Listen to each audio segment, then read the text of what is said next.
It's a freezing cold morning out on the farm. It's early. I mean, that's farm life. That's what you want to do. But this is about the Ford EcoSport. Been around for a long time. We all know it. It's familiar. I've tested a number of them. But this is the latest version they brought out called the EcoSport Black. It's based on the Ambiente Automatic version. So the lower end, but it's with lots and lots of extras. You can see over here the black trim and at the bottom over here, the very much the lower bumper valance in nice black, the black grille. You notice striping on the bonnet. Decals comes round the whole side of the car. You've got the decals and striping, the black trim at the bottom over here. All of that just to create the black. And of course, really nice black 16-inch mag wheels. The name Black kind of makes sense, doesn't it? You even got black roof rails over here. The rest of it is standard EcoSport. So there isn't that much to tell you, but just all the blacked out treatment. That's what you're looking at all the time. The black door handles, the black trim around the windows, and very much the black cover for the steering, for the spare wheel on the back over here. So it's got all of those extras over the standard model for about 13,000 Rand extra to give you something that little bit different, that little bit distinctive, yet still the EcoSport. Still a Ford EcoSport that you know, love and trust. Powered by the 3-cylinder 1.5 litre engine that puts out 90 kilowatts. It's not a ball of fire. The 1 litre turbo is the ball of fire version, but it certainly is trustworthy, reliable, standard 6-speed automatic transmission as well. We know all of that. We're going to check it out on the inside and you'll see what it's all about. Well, dirt roads are nothing to the EcoSport. Obviously, you take it easy, you take it slowly, it's bumpy, but so what? But it's all about the fact that this is what a crossover SUV is built for. It can just tackle that slightly rougher, slightly more difficult piece of road easily, comfortably, and safely, most important. And that is where the crossover category has come into existence in recent years, where you don't have to have a full-on 4x4 now, even if you live on a farm like this, and even if you come to the farm all the time like we do. It's not really what it's all about. It's the fact that that ride height, and I repeat that, makes the difference that you can safely tackle a road and a piece of road like this.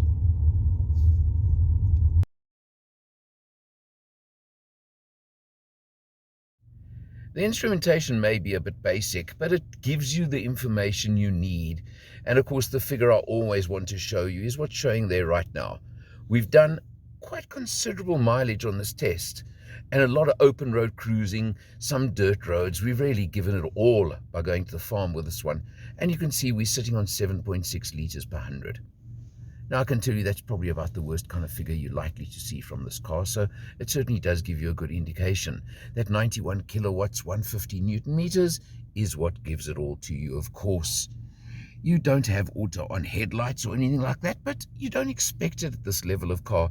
But of course, you do have your phone and volume controls over there. You have, of course, your trip computer controls over there, all what you'd expect on a car these days, and it really is decent.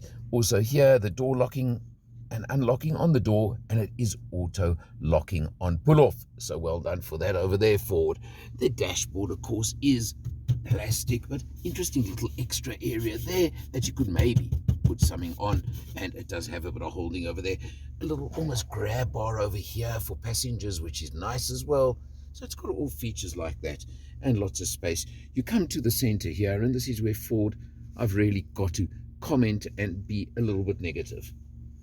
What goes on with this little screen over here, Ford?